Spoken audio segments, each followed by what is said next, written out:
हेबी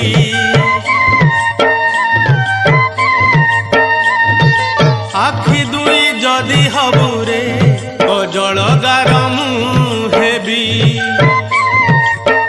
लागी लागी थीबी पतारे पतारे लागी लागी थीबी पतारे पतारे